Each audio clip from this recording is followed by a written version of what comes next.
حضرت عمر نے اپنے سگے ماموں کی گردن کاٹی بدر کے دن، سگے ماموں کی۔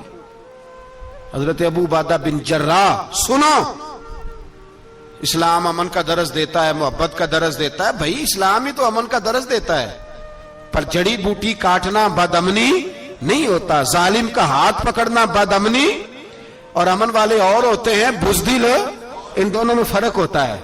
امن والا بننے کا کہا گیا ہے، بزدل بننے کا کہا۔ میرے نبی پاک نے جو بدر میں تلوار اٹھائی تھی، زرہ پہنی تھی، حضور علیہ الصلوۃ والسلام نے لوہے کی جیکٹ پہنی تھی، تو وہ بھی میرے رسول پاک نے امن کے لیے ہی پہنی تھی۔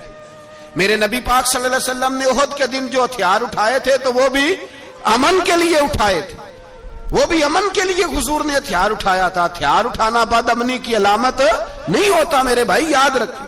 حضرت ابو عبیدہ بن جراح نے میدان بدر کے اندر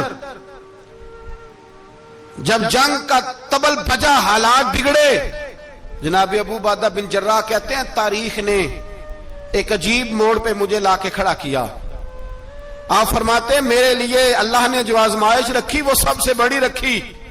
فرمانے لگے جب میں میدان میں نکلا تو کافروں نے میرے سامنے جس کو لا کے کھڑا کیا وہ میرا سگا باپ تھا۔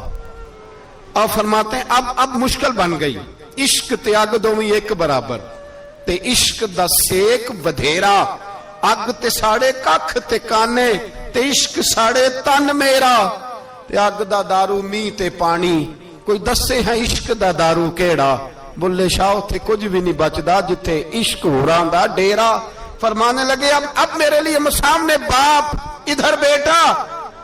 آپ فرماتے ہیں دو رستے تھے، باپ بچاؤں یا رسول اللہ کا دین بچاؤں۔ ایک منٹ تھا فیصلہ کرنے کے لیے کہ ابا بچے گا یا دین بچے گا، کفر بچے گا یا اسلام بچے گا۔ فرماتے ہیں میں نے منٹ پورا نہیں سوچا، میں نے تلوار اٹھائی، باپ کی گردن کاٹ کے گرائی اور رسول اللہ کا دین بچا لیا۔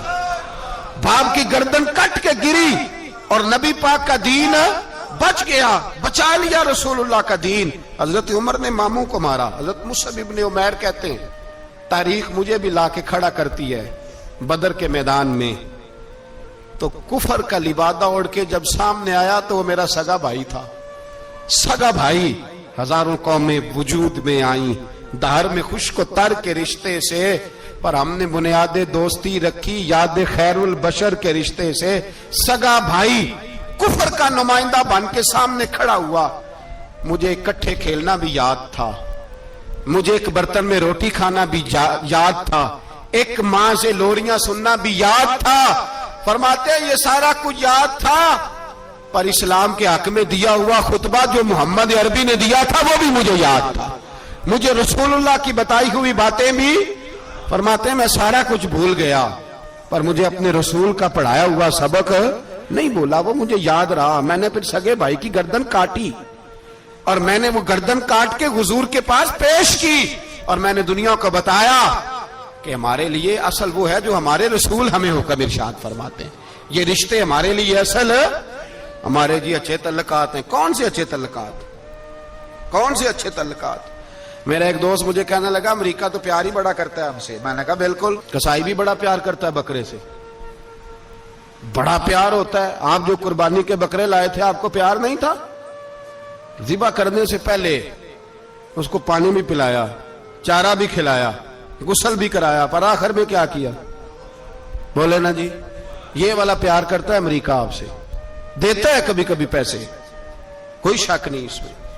وہ کہتا ہے وہاں زلزلہ آیا ہے تو اتنے لاکھ ڈالر دیتا ہوں، فلاں آیا، لیکن وہ والا پیار جو کسائی بکرے سے کرتا ہے، کہتا ہے جب موقع آئے گا تو میں چھری بھی پھیروں گا، اور اپنے وقت پہ آ کے وہ، یہ میری مثال یاد رکھ لینا، امریکہ کا پاکستان سے اور مسلمان سے وہ والا پیار ہے جو بکرے کا کسائی سے اور کسائی کا بکرے سے ہوتا ہے۔ وہ چارہ ڈالتا ہے، موٹا کر کے ذبح کرتا ہے، پتلا ذبح کرنے میں اسے لذت نہیں آتی۔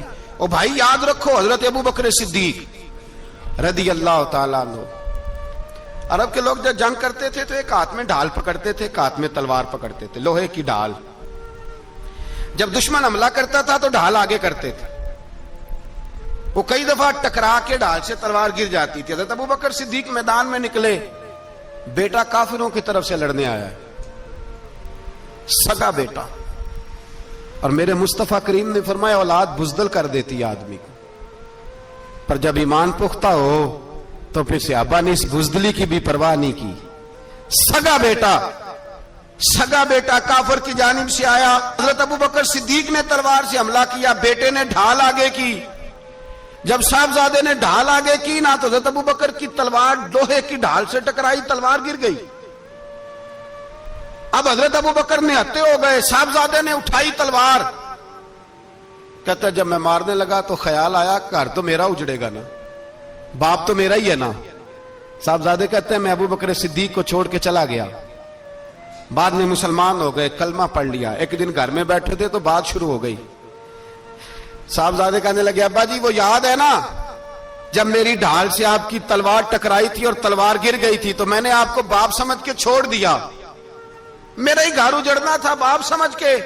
جناب صدیق اکبر رضی اللہ تعالیٰ عنہ صاحب ابن شام نے لکھا ہے کہ اپنی سرین پر 2 دفعہ ہاتھ مارا, 2 دفعہ. کہنے لگے بیٹے تو اس وقت کافر تھا, تو نے مجھے چھوڑ دیا. میں جب واپس پلٹا تھا نا اسی دن اسی لمحے تو میرے دل میں خیال تھا کہ بیٹے نے تو چھوڑ دیا ہے, لیکن اگر بیٹا یوں میری تلوار کے نیچے آتا میں بیٹا سمجھ کے معاف نہ کرتا, کفر کا نمائندہ سمجھ کے قتل کر دیتا. اس لیے کہ میری نظر میں اگر کوئی اہمیت ہے تو رسول اللہ کے فرمان کی اہمیت ہے. باپ بیٹے اولاد کی کوئی اہمیت ہے؟ اشداء علی الکفار, کافر سے نفرت ہی نہیں ہوتی. یہاں تو موج لگ گئی ہے ایک عام نوجوان سے لے کے عام آدمی سے وزیر اعظم تک کی سوچ یہ ہے کہ رہائش امریکہ میں ہونی چاہیے, لندن میں ہونا چاہیے, بس یہی سوچ ہے.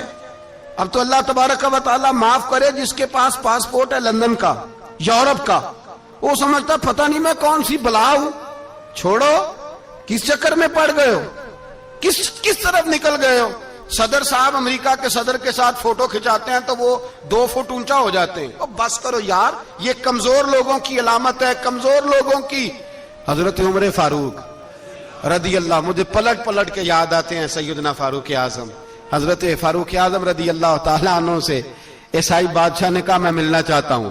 آپ فرمانے لگے ٹائم نہیں, جو تجھے ملنا ہے وہ مدینے کے غریبوں کو نہ ملوں گا, وہ رسول اللہ کے نوکروں کو نہیں ملوں گا. تجھے مل کے کیا کرنا ہے؟ میں انہیں ملوں گا جن کے لبوں پہ رسول اللہ کا درود جاری ہے, جو مصطفیٰ سے پیار کرتے ہیں. مجھے تجھ سے ملنے کی کوئی ضرورت ہے؟ ہمارے ہاں وہ نفرت نہیں کفر کے لیے جو مسلمان کے دل میں ہونی چاہیے, وہ مزاج ہی نہیں ہمارا, وہ شعور ہی نہیں. ہم جب بھی اتحاد کرتے ہیں کافر سے اتحاد کر کے اپنے ہی بھائی کو مارنے لگتے ہیں. وہ جی لڑائی ہو رہی تھی, بھائی کا بھائی سے اختلاف نہیں ہوتا گھر کے اندر, پھر وہ دشمنوں کو بلا کے لاتا ہے کہ میرے بھائی کو مارو. ایسا ہوا ہے کبھی؟ اگر آپس میں اسلامی ممالک کا اختلاف ہے بھی تو کافر کو لاؤ گے مارنے کے لیے, کافر کو لاؤ گے. اور یہاں ایک آدمی قید ہوا تھا امریکہ کا, پوری دنیا کو مصیبت پڑ گئی تھی. سمجھ آ رہی ہے؟ نام لینے کی ضرورت تو نہیں, بات کی سمجھ آ رہی ہے آپ حضرات؟ ایک آدمی قید ہوا تھا اور انسانی حقوق کی تنظیمیں اور ہمارے اپنے اندر سے بڑے بڑے, میں روشن خیال نہیں, میں روغن خیال کہتا ہوں ان لوگوں, بڑے بڑے روغن خیال اٹھ کے کھڑے ہو گئے, جی انسانی حقوق کی بات کرو, جی ایسے ہو گیا, جی ویسے ہو گیا. لے گئے بندہ چھڑا کے. یہاں روز خون کی ندیاں بہتی ہیں. اقوام متحدہ جس سے مسلمان بھیک مانگتے پھرتے ہیں کہ مسلمانوں پہ مظالم بند کراؤ, اقوام متحدہ نے کہہ دیا کہ دنیا کی مظلوم ترین اقلیت کا نام برما کے مسلمان ہے. اقوام متحدہ نے رپورٹ دے دی, پھر مر نہیں گئے سارے اسلامی حکمران؟ شرم اور غیرت کے ساتھ کسی گھڑے میں دفن نہیں ہو گئے؟ تمہیں للکار کے انہوں نے کہا کہ یہ سب سے مظلوم ہے, ان کا کچھ کرو. چند دن پہلے یہاں ننکانہ صاحب بے سانیوں نے جلوس نکال کے کہا مسلمانوں شرم کرو, ان کی مدد کرو. پوپ بول پڑا, پوپ ایسانیوں کا کہ مسلمانوں کہاں ہو, کدھر ہو تم, ان کی مدد کرو, نکلو, ظلم ہو رہا ہے. پوری دنیا چیخی. آپ کے ملک میں آ کے امریکہ ڈرون حملے کر جائے تو آپ کی وزارت داخلہ کو بعد میں ہوش آتا ہو, ہمیں تو پتہ نہیں چلا, ہم تو سوئے ہوئے تھے, وہ حملہ کر گیا. اور عالمی قوانین کی مخالفت کر کے برما کی حکومت کہتی ہے کسی صحافی کو بھی ہم اندر نہیں جانے دیں گے, ہمارا ذاتی معاملہ ہے. ایسے بے شرم لوگوں کو اپنا نمائندہ بناتے ہو جنہیں ہوش تک نہیں اس بات کی. ہم نے کلمہ پڑھا ہوا ہے نبی پاک صلی اللہ علیہ وسلم کا. میرے رسول پاک سید عالم نور مجسم صلی اللہ علیہ وسلم نے جو لوگ تیار فرمائے, نیند تو نہیں آ رہی آپ حضرات کو, نبی پاک نے جو لوگ تیار فرمائے, حضرت کعب بن مالک رضی اللہ تعالی, حضور نے فرمایا چلو تبوک پہ میرے ساتھ, سارے چلو, سب تیار ہو گئے. حضرت کعب بن مالک فرماتے ہیں مجھے گھوڑا بڑا دوڑانا آتا تھا, نیزہ بڑا چلانا آتا تھا, تلوار کا میں بڑا دھنی تھا, میں مالدار بھی تھا, میرے پاس بڑی وسائل تھے. حضور چلے گئے تو میں نے, یہ بخاری ہے, فرماتے ہیں میں نے سوچا کہ میں چلا جاؤں گا, کل میں گھوڑا دوڑاؤں گا, میں نے پیچھے پہنچ جانا, پرسوں چلا جاؤں گا, ترسوں بس سستی ہو گئی, نہ جا سکا. فرماتے ہیں وقت بیت گیا, حضور چلے گئے, آج جاتا ہوں کل چاہتا ہوں, اسی میں حالات سارے گزر گئے, حتیٰ کہ اللہ کے رسول واپس آ گئے. فرماتے ہیں کچھ بوڑھے تھے جو نہ جا سکے, اور کچھ منافق تھے جو حضور کے ساتھ جہاد پہ نہ جا سکے. آپ فرماتے ہیں میں جوان بھی تھا, تیر انداز بھی تھا, اور دنیا عرب سارا جانتا تھا کہ مالدار بھی ہے, اللہ تعالیٰ کی دی ہوئی بڑی نعمتیں تھے, میں نہ گیا, اور ہو غلطی گئی, سستی گئی. فرماتے ہیں حضور مدینے میں آئے, جب مسجد نبوی میں بیٹھے تو منافق آ کے بہانے کرنے لگے. کوئی کہنے لگا بچی بڑی بیمار تھی, کوئی کہنے لگا حضور کل ہی صحیح ہوا ہوں. فرماتے ہیں مجھے بھی پتا تھا, اور پتا مصطفیٰ کو بھی تھا جھوٹ بول رہے ہیں, حضور کو پتا تھا, پر وہ بہانے کرتے, حضور قبول کرتے, میں چلو جاؤ. کہا فرماتے ہیں ایک منٹ کے لیے مجھے بھی وسوسہ آیا کہ کوئی بہانہ نہ کر دوں, لیکن پھر میں نے سوچا بہانہ کس کے سامنے کروں جسے اللہ تبارک و تعالیٰ نے نبوت کی آنکھ عطا فرمائی ہوئی ہے, اس محبوب کے سامنے بہانہ. اس خیال آیا مسلمان نیک و بد پہچان جاتے ہیں, محمد آدمی کے دل کی باتیں جان جاتے ہیں, کدھر بہانہ کروں, حضور کو تو سارا پتا ہے.